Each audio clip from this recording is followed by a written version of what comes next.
Welcome to my channel top lines defence info. मैं आपका दोस्त अविनाश लाया हूं टॉप लाइन्स डिफेंस अपडेट। तो चलिए शुरू करते हैं।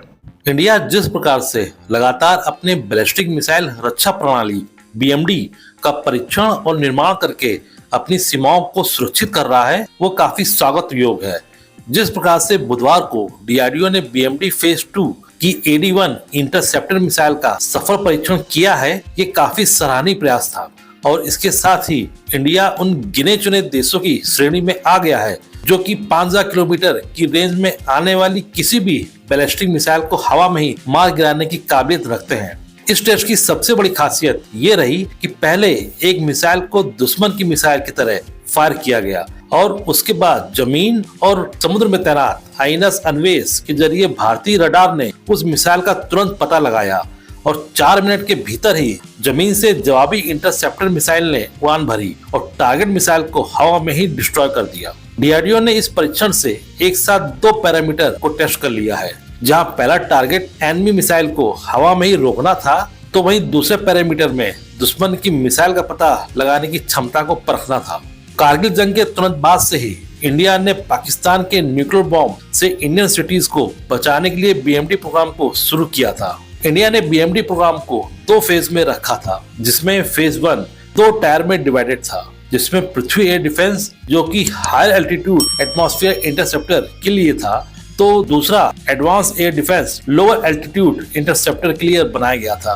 पृथ्वी एयर डिफेंस 2006 में टेस्ट किया गया था और वहीं एडवांस एयर डिफेंस इसके ठीक 1 साल बाद 2007 में टेस्ट कर लिया गया था। और इन दोनों डिफेंस सिस्टम को टेस्ट करने के बाद इंडिया ऐसा चौथा देश बन गया था जिसके पास खुद का एयर डिफेंस प्रोग्राम था। इससे पहले केवल रसिया, अमेरिका और इजराइल के पास एंटी बैलिस्टिक मिसाइल सिस्टम थे।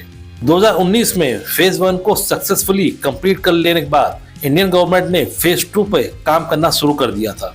जहां फेज 1 केवल 2000 किलोमीटर की रेंज को कवर कर सकता था, तो वहीं फेज 2 के अंतर्गत आने वाली मिसाइल 5000 किलोमीटर के किसी भी इंटरकॉन्टिनेंटल मिसाइल को बर्बाद कर सकने की काबिलियत को ध्यान में रख के बनाया जा रहा है। फेज 2 में पहली मिसाइल, जिसे AD-1 कहते हैं, इसी मिसाइल का टेस्ट बुधवार को डीआरडीओ ने इसकी क्षमता को परखने के लिए किया था। AD-1 इंटरसेप्टर मिसाइल की रेंज लगभग 1000 से 3000 किलोमीटर है, तो वहीं अभी डेवलपमेंट फेज में तैयार हो रही AD-2 मिसाइल की रेंज 3000 से 5500 किलोमीटर की होगी। कम दूरी की मिसाइल को मार गिराने की क्षमता भारत के पास पहले से ही है और अब 5000 किलोमीटर दूर से आने वाली मिसाइल को भी नष्ट करने की क्षमता भारतीय सेना की ताकत को एक नए मुकाम पे पहुंचा देगी।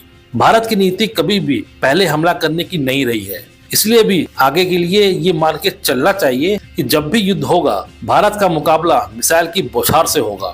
अतः इन मिसाइलों से सम की रक्षा करने के लिए एंटी बैलिस्टिक सिस्टम को तैयार करना समय की मांग है। इंडिया ने अपने मिसाइल डिफेंस को और मजबूत बनाने के लिए रसिया से 2018 में S-400 एयर डिफेंस सिस्टम को भी खरीदा है, जिनकी रेंज मैक्सिमम 400 किलोमीटर तक बताई जाती है। टोटल 5 की संख्या में इंडियन गवर्नमेंट ने इन्हें रसिया से खरीदा है, जिसमें 3 सिस्टम की डिलीवरी रसिया द्वारा कर दी गई है।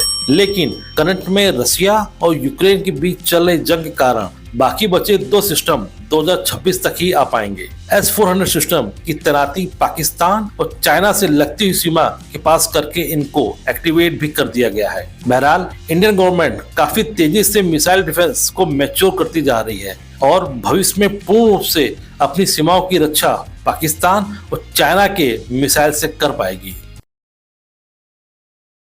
2018 में जब इंडियन गवर्नमेंट ने रसिया से S-400 एयर डिफेंस सिस्टम की डील साइन की थी, तब पाकिस्तान और चाइना की मिसाइल्स एक बड़ा खतरा बन चुकी थी इंडियन आर्म फोर्सेस के लिए। जहां एक तरफ पाकिस्तान अपने न्यूक्लियर मिसाइल की धमकी देता रहता था, तो वहीं दूसरी तरफ चाइना इंडियन बॉर्डर से सटे एरिया में लगातार अपनी एयरफोर्स को मजबूत कर रहा था। चाइना जहां एक तरफ अपनी आर्मी के जरिए भारत की जमीन हथियाने के लिए लगातार घुसपैठ करवा रहा था, तो वहीं दूसरी तरफ अपने एरिया में नए एयरबेस का निर्माण करवा के अपने 4th और 5th जनरेशन के फाइटर जेट को तैनात कर चुका था। इंडिया को भी ये मालूम चल गया था कि जब भी भविष्य में उसके साथ इन दोनों देशों में से कोई भी जंग लड़ेगा, तो दूसरा देश भी अपनी तरफ से हमला कर सकता है। और इसी वजह से इंडियन गवर्नमेंट ने अपनी आर्म फोर्सेस को हमेशा 2 फ्रंट वॉर के लिए अपडेट रखा है और इसी प्रोसेस में उसको एक ऐसे कैपेबल एयर डिफेंस सिस्टम की जरूरत थी जो एक साथ दो फ्रंट पे अपना काम कर सके। एयर डिफेंस सिस्टम किसी भी तरह के एरियल थ्रेट से अपने बॉर्डर को बचाने के लिए एक शील्ड की तरह काम करता है और इंडिया ने इसी उपयोगिता को देखते हुए अमेरिका के थर्ड सिस्टम की डिमांड की, जो कि अमेरिका द्वारा ठुकरा दिया गया। और इजराइल ने भी अपने एरो सिस्टम को अमेरिकी दबाव के कारण इंडिया को देने में असमर्थता जाहिर की। फिर इंडिया ने रुख किया अपने सबसे पुराने एलाई रसिया की तरफ और उसके S-400 सिस्टम को 5 की संख्या में खरीद भी लिया। S-400 एक ऐसा एयर डिफेंस सिस्टम है जो 4 तरह की मिसाइल्स को कैरी करता है और इन मिसाइल्स की रेंज 40 किलोमीटर से लेकर 400 किलोमीटर तक होती है। ये डिफेंस सिस्टम एक ऐसी डिफेंस शील्ड बना देती है जो 400 किलोमीटर की रेंज में किसी भी ballistic missile, fighter jet, drone और स्लो मूविंग ऑब्जेक्ट को डिस्ट्रॉय कर सकती है। और इसकी इसी लीथल पावर को चेक करने के लिए अभी हाल ही में इंडियन एयरफोर्स ने एक सिमुलेटर एक्सरसाइज में एनिमी फाइटर जेट के एक वुल्फ पैक के 80% जेट को अपनी रेंज में आते ही मार गिराया, जबकि बाकी बचे 20% फाइटर जेट ने मिशन को अबॉर्ट करके वापस लौट गए। इस फ्रेंडली एक्सरसाइज में इंडियन एयरफोर्स ने अपने रियल फाइटर जेट जैसे Su-30 MKI, मिराज 2000 और MiG-29 जैसे फाइटर जेट का इस्तेमाल किया था।